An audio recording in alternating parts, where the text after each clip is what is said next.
આપણે ચેપ્ટર 7 માં સ્વાધ્યાયનો જે 7.18મો પ્રશ્ન છે એ જોઈએ મિત્રો।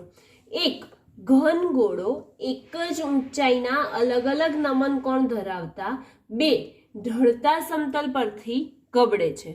એમાં આપ્યું છે કે બે સરખા ગોળા છે, એક જ ઊંચાઈથી અલગ અલગ નમન કોણ સાથે ગબડે છે, ત્યારે શું તે દરેક કિસ્સામાં સમાન ઝડપ સાથે નીચે પહોંચશે?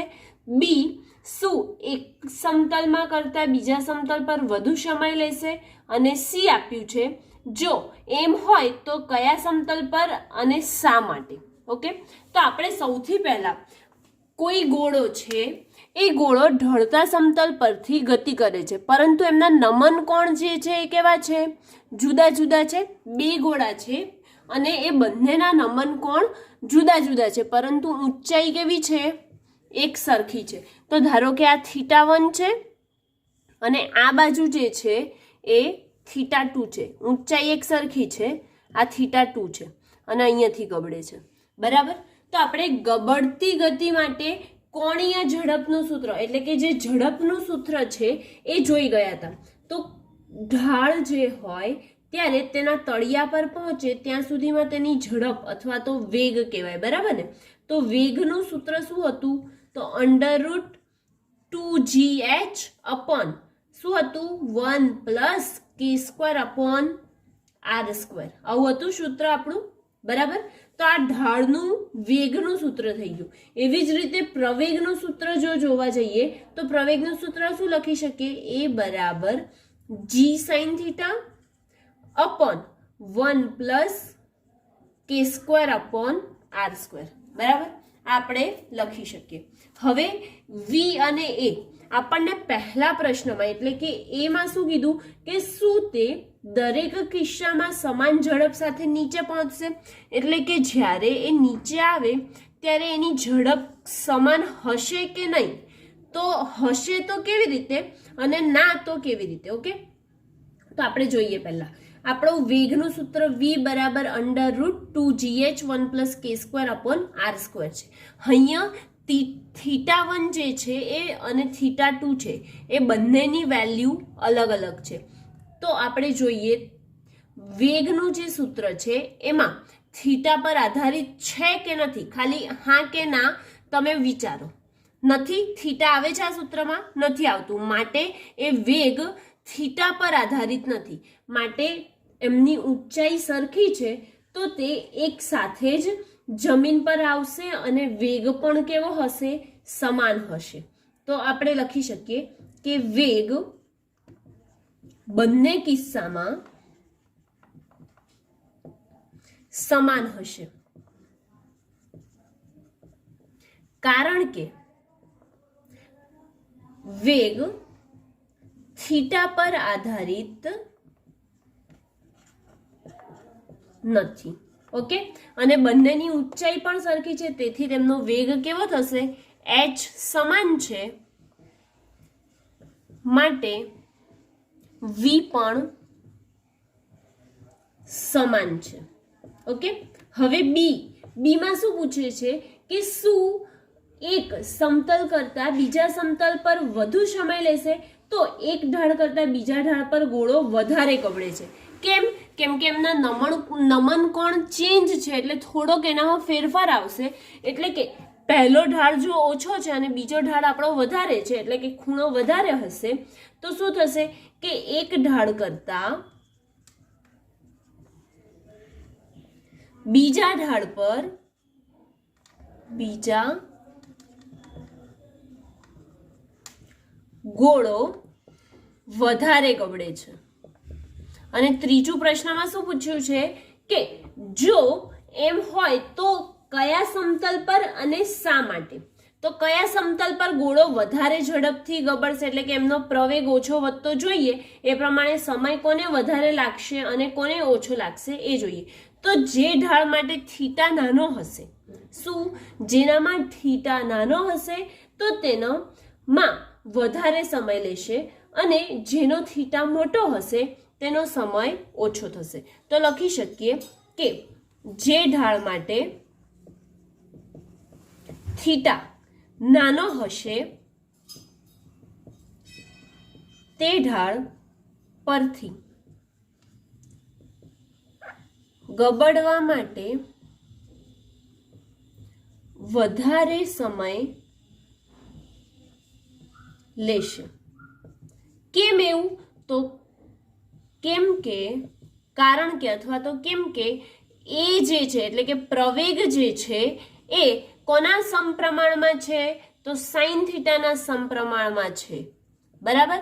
જો પ્રવેગ ઓછો થઈ જાય તો એનો શું ઓછું થઈ જાય? એ વખતે એનો સમય વધી જાય. પ્રવેગ ઓછો થાય એટલે કે એની સ્પીડ ઓછી થઈ તો એનો પ્રવેગ ઓછો થઈ ગયો. તો પ્રવેગ ઓછો થયો માટે તેનો સમય કેવો લાગે? વધારે લાગે. એટલે એના પરથી કહી શકાય કે કારણ કે ગોળાનો પ્રવેગ એ is proportional to sine theta હોવાથી પ્રવેગ ઓછો હશે માટે સમય વધારે લે છે. ઓકે, એટલે કે આપણે ત્રણેય જે પ્રશ્નો પૂછ્યા હતા એ આપણે અહીંયા જોઈ લીધા θ1 અને θ2 પરથી. આપણે સ્વાધ્યાયનો 7.19મો પ્રશ્ન જોઈએ. શું આપેલું છે એમાં? કે 2 મીટર ત્રિજ્યાના એક વલયનું દળ 100 કિલોગ્રામ છે. તે એક સમક્ષિતિજ સપાટી પર એવી રીતે ગબડે છે કે જેથી તેના દ્રવ્યમાન કેન્દ્રની ઝડપ 20 સેન્ટીમીટર પર સેકન્ડ હોય. તેને રોકવા માટે કેટલું કાર્ય કરવું પડે? બરાબર. તો આપણને સૌથી પહેલા આપ્યું છે કે એક 2 મીટર ત્રિજ્યાનું વલય છે. તો 2 મીટર ત્રિજ્યા એટલે કે r બરાબર શું લખીએ? 2 મીટર ની ત્રિજ્યા છે અને એનું દળ કેટલું છે? વલય જે છે એનું દળ આપ્યું છે m બરાબર 100 કિલોગ્રામ. અને એ સમક્ષિતિજ સપાટી પર એવી રીતે ગબડે છે કે જેથી તેના દ્રવ્યમાન કેન્દ્રની ઝડપ એટલે v, પણ દ્રવ્યમાન કેન્દ્રની માટે શું લખીશું? vcm બરાબર 20 સેન્ટીમીટર પર સેકન્ડ છે. હવે અહીંયા આપણે તો એમકેએસ પદ્ધતિમાં છે બધી વસ્તુ, તો આપણે આ સેન્ટીમીટર છે એને શેમાં કન્વર્ટ કરવું પડશે? મીટરમાં કરવું પડશે. માટે 0.2 મીટર પર સેકન્ડ શું આવ્યું? દ્રવ્યમાન કેન્દ્રનો વેગ આવ્યો. ત્યારે આપણે w જે કાર્ય થાય છે એ શોધવાનું છે. બરાબર. હવે આપણે કાર્ય ઉર્જા પ્રમેય પરથી જોઈ ગયા છે આગળ કે જે વલય છે એના કરવું પડતું કાર્ય બરાબર એના કુલ ગતિ ઉર્જા જેટલું થાય છે. તો આપણે લખી શકીએ કે રોકવા માટે જરૂરી કરવું પડતું કાર્ય બરાબર એ જે વલય છે એની કુલ ગતિ ઉર્જા થાય. હવે રોકવા માટે કરવું પડતું કાર્ય બરાબર કુલ ગતિ ઉર્જા હોય તો કે આવશે. કે ટોટલ અથવા તો ટોટલ ગતિ ઉર્જા, કુલ ગતિ ઉર્જા એવું પણ લખી શકો. હવે એ વલય છે તો એ ચાક ગતિ પણ કરતો હશે અને નીચે પણ જાય છે એટલે કે એની શું હશે? ગતિ ઉર્જા હશે. એટલે કે બંને હશે, ચાક ગતિ ઉર્જા અને ગતિ ઉર્જા. તો આપણે સૌથી પહેલા ચાક ગતિ ઉર્જા એટલે કે kr લઈ લઈએ અને એની ગતિ ઉર્જા એને કે લઈ લઈએ. બરાબર. તો ચાક ગતિ ઉર્જા રોટેશનલ કાઇનેટિક એનર્જી તો શું થઈ જશે? kr બરાબર 1/2, સૂત્ર જોઈ ગયા હતા ને, 1/2 I ઓમેગા સ્ક્વેર. અને ગતિ ઉર્જા કે બરાબર શું લખીએ છીએ? 1/2 mv સ્ક્વેર. બરાબર. હવે અહીંયા mv સ્ક્વેર તો લખીએ છીએ પરંતુ આપણી પાસે વેગ જે વલય છે એનું દ્રવ્યમાન કેન્દ્ર છે ને, તો દ્રવ્યમાન કેન્દ્ર છે માટે શું લખીશું? vcm. ઓકે. હવે 1/2 I omega square plus 1/2 mv square cm છે. અહીંયા આપણને જરૂર પડશે I ની, એટલે કે જડત્વની ચાક માત્રા.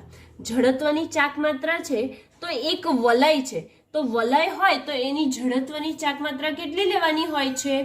વલય હોય તો mr સ્ક્વેર જેટલી એની જડત્વની ચાક માત્રા લેવાની હોય છે.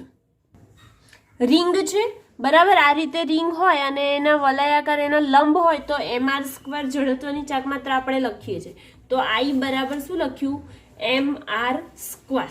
અને ઓમેગા બરાબર આપણે સૂત્ર ભણી ગયા છીએ. શું સૂત્ર છે? ઓમેગા બરાબર વી ના છેદમાં આર. ભણી ગયા છે. વી ના છેદમાં આર એટલે કે વેગ અને એના જોડે એને કાપેલું અંતર વી ના છેદમાં આર. હવે આ બંને કિંમત આપણે રોટેશનલ કાઇનેટિક એનર્જી છે એના સૂત્રમાં આપણે મૂકવી પડશે. તો બંનેની કિંમત મૂકીએ. બરાબર. શું થાય? કે ટોટલ ગતિ ઉર્જા, કુલ ગતિ ઉર્જા બરાબર 1/2 આઈ એટલે શું લખશો? M R square. Small M આપણે અહીંયા લીધું છે તો અહીંયા સ્મોલ એમ લઈશું, વાંધો નહીં. અને ઓમેગાની જગ્યાએ વી અપોન આર એટલે કે વી અપોન આર લઈએ. વી અપોન આર અને એનો પણ શું થઈ જશે? વર્ગ, કેમ કે ઓમેગા સ્ક્વેર છે આપણી પાસે, પ્લસ 1/2 એમ વી સ્ક્વેર. અને આ બધું શેમાં આવશે? સીએમ, કેમ કે દ્રવ્યમાન કેન્દ્રને અનુલક્ષીને એની ઝડપ હતી ને માટે. તેથી કે ટોટલ ઇઝ ઇક્વલ ટુ શું કોમન નીકળે છે એ જોઈ લઈએ. 1/2 નીકળે છે? હા નીકળે છે. પછી એમ નીકળે છે? એમ પણ નીકળે છે.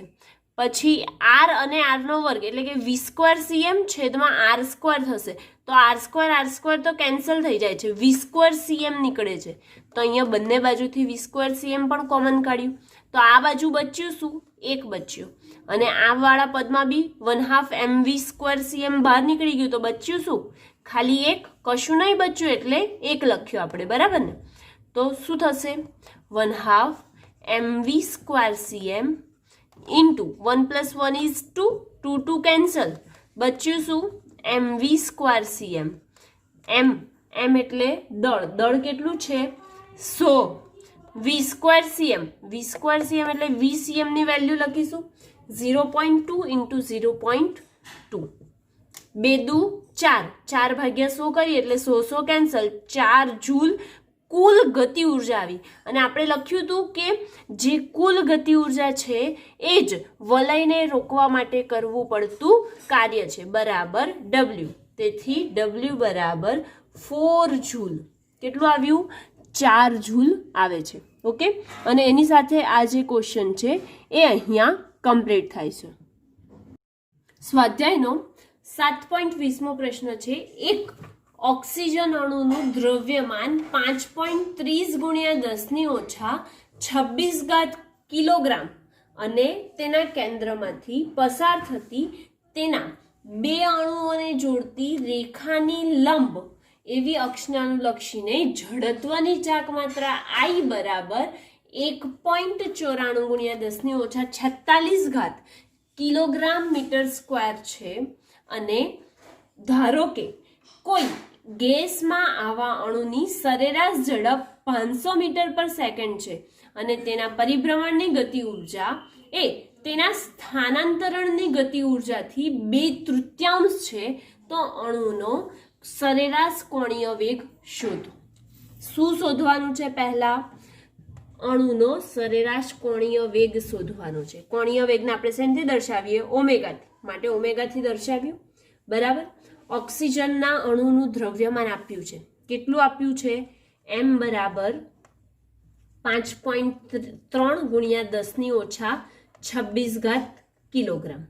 ત્યારબાદ આપ્યું છે કે એના 2 અણુઓને રેખાને લંબ એવી અક્ષને અનુલક્ષીને જડત્વની ચાક માત્રા I બરાબર I આપી છે 1.94 × 10⁻46 કિલોગ્રામ મીટર સ્ક્વેર છે. ધારો કે એ ગેસમાં આવા અણુની સરેરાશ ઝડપ 500 મીટર/સેકન્ડ છે. સરેરાશ ઝડપ પણ આપી છે. કેટલી છે? 500 મીટર/સેકન્ડ છે. તો હવે જ્યારે તે પરિભ્રમણની ગતિ ઉર્જા તેના સ્થાનાંતરણની ગતિ ઉર્જાથી કેટલી થાય છે? 2/3 ભાગની થાય છે.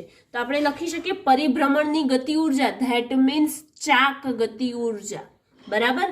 તેથી તેની ચાક ગતિ ઉર્જા જે છે એ તેની સ્થાનાંતરણ એટલે રેખીય ગતિ ઉર્જાથી કેટલામાં છે? 2/3 ગણી છે.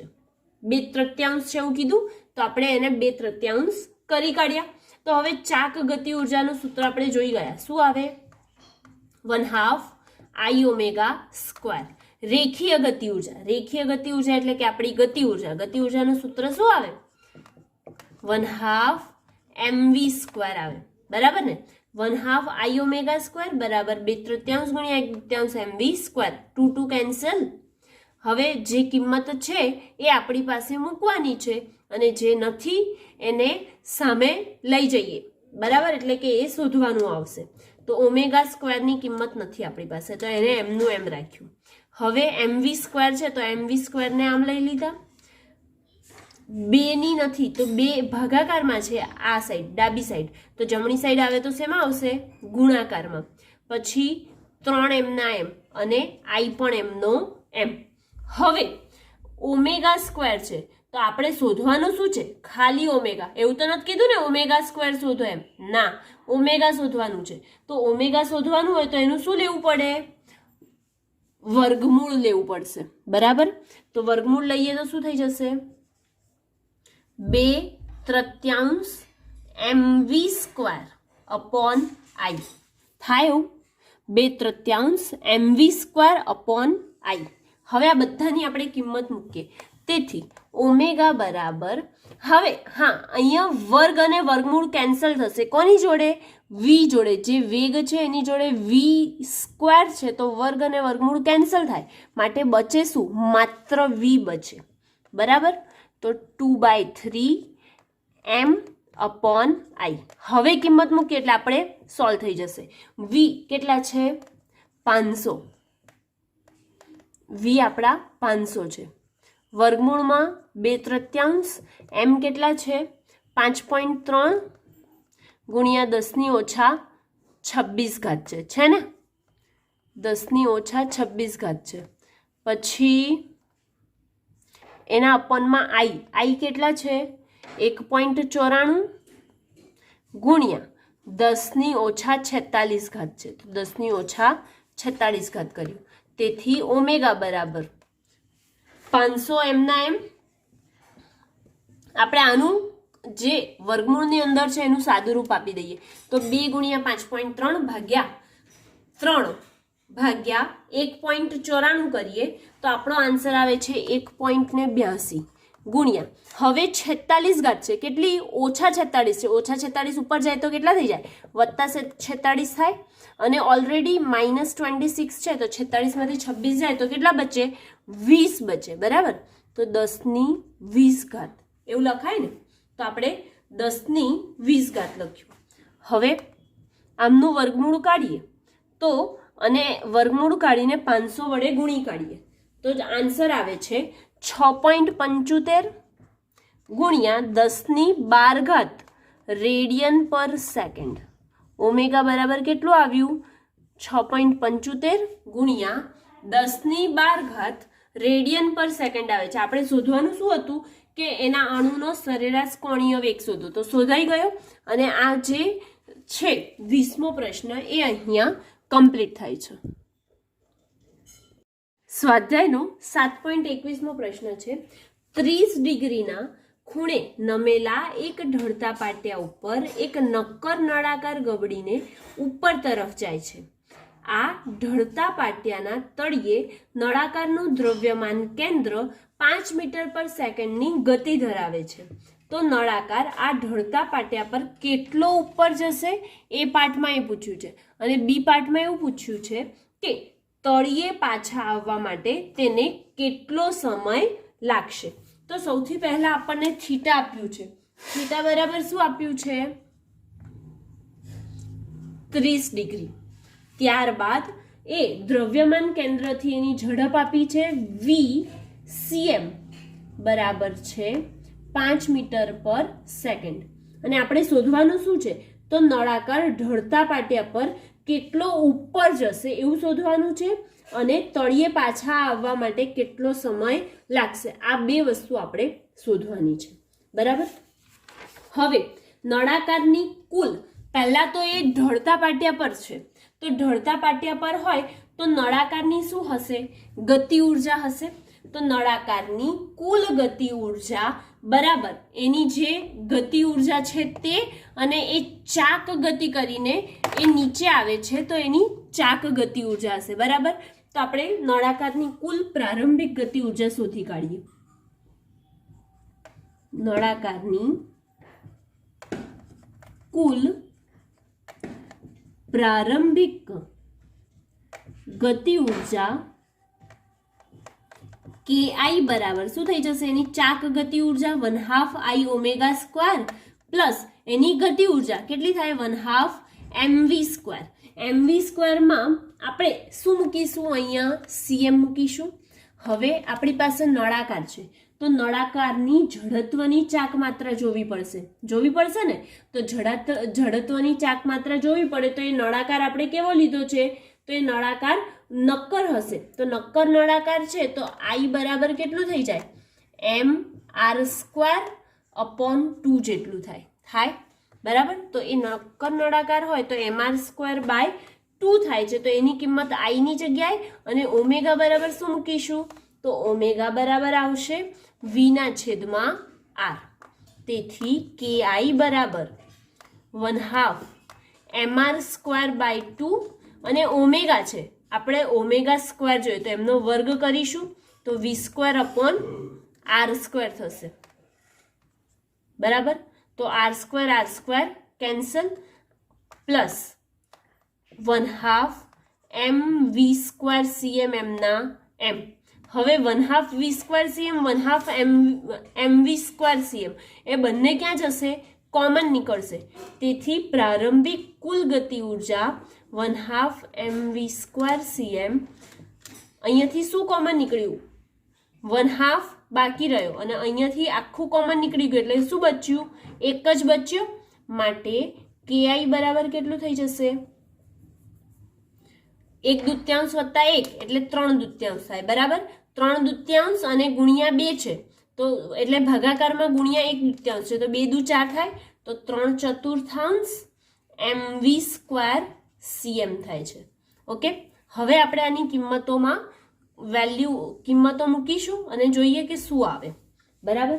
તો પ્રારંભિક હવે જે પદાર્થ છે એ પહેલા ભલે ગમે તેવા ઢળતા સમતલ પર મૂક્યો હોય પણ પહેલા જ્યારે આ જગ્યાએ હશે ત્યારે એ વસ્તુ કેવી હશે?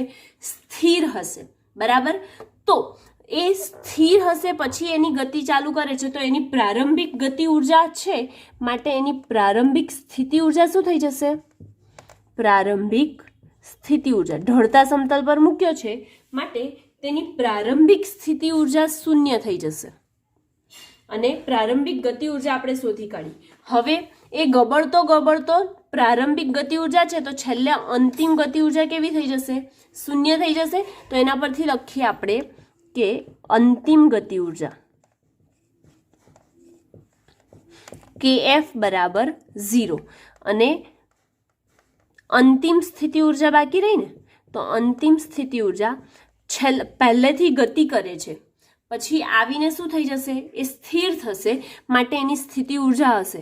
તો અંતિમ સ્થિતિ ઉર્જા UF બરાબર જે નીચે બાજુ બોલ છે આ તો એની ઊંચાઈ છે એ અને અહીંયાથી ગતિ કરે તો એને નીચે બાજુ વજન બળ mg જેટલું લાગે તો mg ગુણ્યા એનું સ્થાનાંતર થાય તો સ્થાનાંતર કેટલું કરે છે? h જેટલું સ્થાનાંતર કરે માટે mgh આવશે.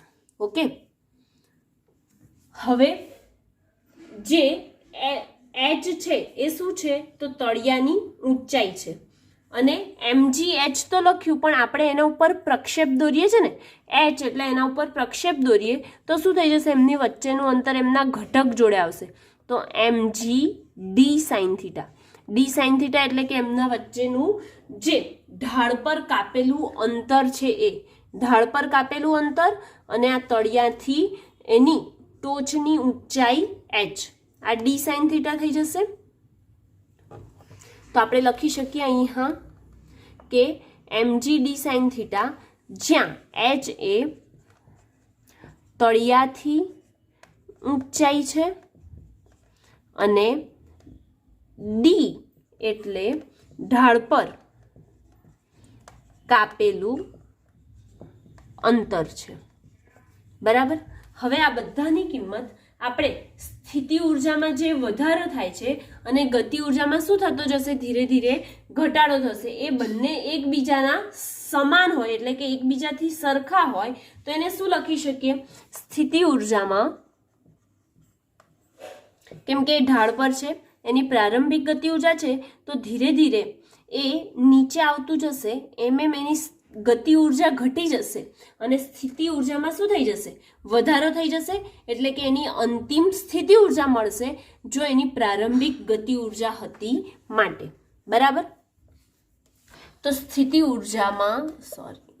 ઉર્જામાં વધારો બરાબર ગતિ ઉર્જા થાય એટલે કે પ્રારંભિક ગતિ ઉર્જા અથવા તો ગતિ ઉર્જામાં થતો ઘટાડો. સ્થિતિ ઉર્જામાં વધારો કેટલો થયો, mg d sin થીટા જેટલો થયો, અને ગતિ ઉર્જામાં ઘટાડો કેટલો થયો, તો ગતિ ઉર્જામાં ઘટાડો 3/4 mv² cm જેટલો ઘટાડો થયો. હવે mg, g તો m નો m રહેશે, m લખીએ, g m નો m. હવે d sin થીટા, તો d આપણે શોધવાનો છે. સાઇન થીટાની કિંમત આપણને આપી છે, થીટાની કિંમત કેટલી લેવાની છે, 30 લેવાની છે. બરાબર. તો એની જગ્યાએ આપણે શું લખીએ, 30 બરાબર 3/4 mv² cm.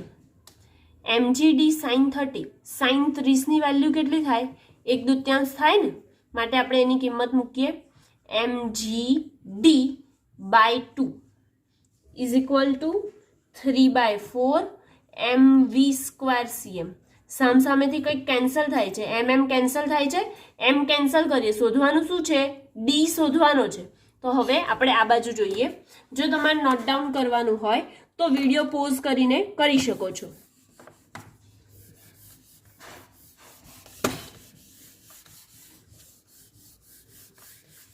ઓકે, શું થશે, ડી શોધવાનું છે તો ડી ને આપણે સબ્જેક્ટ બનાવીએ એટલે કે ડી ને આપણે કરતા બનાવીએ. તેથી ડી બરાબર થઈ જશે, 2 ઉપર જશે તો 3/4 v² cm m નો m, 2 ઉપર ગયા માટે 2 × 3, અને આ જી છે એ ક્યાં જશે, છેદમાં, માટે જી ને છેદમાં લખ્યા.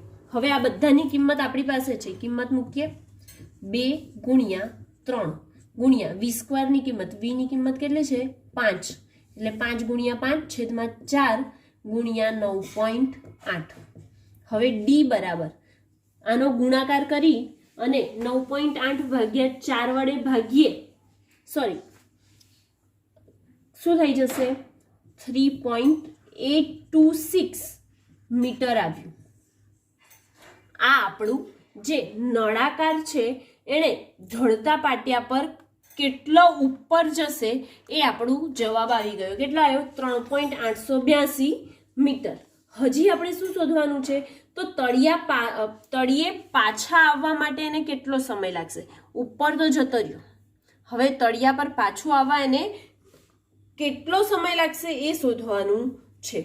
તો આપણે સૂત્ર 1 ભણી ગયા છે, શું, નિયમિત પ્રવેગી ગતિના સમીકરણો ભણી ગયા ને, એમાં પહેલું સમીકરણ શું હતું, v બરાબર v0 પ્લસ at હતું.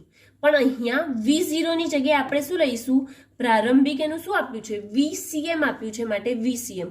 અને એ પદાર્થની અંતિમ ગતિ ઉર્જા કેવી છે, 0 છે, માટે આ વેગ v પણ કેવો હશે, 0 હશે, માટે 0 લખી કાઢીએ. બરાબર.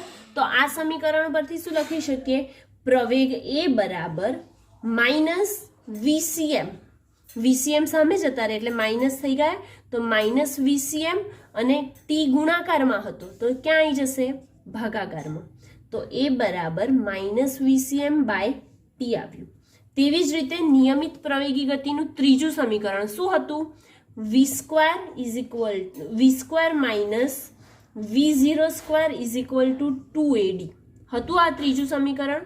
તો ત્રીજા સમીકરણમાં અંતિમ ગતિ ઉર્જા કેવી છે આપણી, 0 છે, માટે અંતિમ વેગ પણ એ વખતે કેવો હશે, 0 હશે, કેમ કે ગતિ જ નહીં કરે ને, એના સમતલ પર આવી જાય છે તળિયા પર, તો એ ગતિ નહીં કરે. v02 ની જગ્યાએ શું લખીશું, vcm, કેમ કે પ્રારંભિક વેગ vcm આપેલો છે. અને 2AD એઝ ઇટ ઇઝ. તો હવે એને કરતા બનાવીએ તો શું થશે? એ બરાબર -v²cm અપોન 2d થાય કે ના થાય? એ બરાબર -v²cm બાય 2d.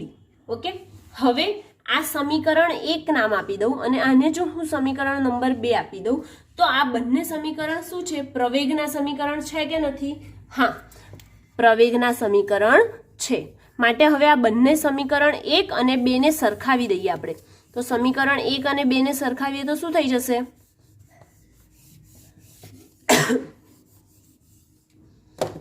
સમીકરણ 1 અને 2 ને સરખાવતા તો -vcm by t is equal to -v²cm upon 2d થાય.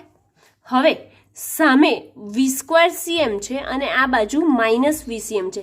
આપણે શું શોધવાનું છે? સમય શોધવાનું છે. માટે ટી ને કરતા બનાવીશું તો ટી ને સામે લઈ જઈએ તો શું થશે? ટી ઉપર અહીંયા ભાગાકારમાં છે તો સામે જાય તો ગુણાકારમાં. તો ટી બરાબર શું થઈ જશે? 2d vcm છેદમાં v²cm અને માઇનસની સાઇન તો હતી એની એ મૂકી આપણે પાછી. તો સામે બંનેની માઇનસની સાઇન છે કેન્સલ કરી દે તો મૂકવાની જરૂર નથી. તો એક vcm કેન્સલ થઈ ગયું. બચ્યું શું? ટી બરાબર 2d vcm. ઓકે, હવે 2d vcm બચ્યું. કિંમત મૂકો. ડી ની કિંમત આપણે શોધી હતી. એને ઉપર જવા માટે જે અંતર કાપતો તો એ અને એનું જે દ્રવ્યમાન કેન્દ્રથી વેગ હતો તે. તો ટી બરાબર 2d ની કિંમત કેટલી શોધી? 3.826 અપોન vcm કેટલા છે? 5 મીટર પર સેકન્ડ. તેથી લાગતો સમય t બરાબર 2 × 3.826 ભાગ્યા 5 કરીએ શું મળે છે આપણને જવાબ? 1.52 સેકન્ડ મળ્યું આપણને. તો ટી બરાબર આપણો કેટલો આવ્યો? 1.52 સેકન્ડ. પણ એ શું કહે છે કે એક વખતનો ટી મળ્યો. આપણને શું પૂછ્યું છે કે એને પાછો આવવા માટે પણ કેટલો સમય લાગશે? તો એનાથી ડબલ સમય લાગે. તો પરત આવવા માટે લાગતો સમય ટી ના કેવા થશે? ડબલ થશે. તો 2t બરાબર 1.5 ઇન્ટુ 2 થશે. 1.5 ઇન્ટુ 2 એટલે કેટલા મળે છે આપણને? 3 સેકન્ડ મળે. તો પરત આવવા માટે લાગતો સમય ટી બરાબર 3 સેકન્ડ છે. ઓકે, અને એની સાથે આ જે 7.21મો દાખલો છે એ અહીંયા કમ્પ્લીટ થાય છે.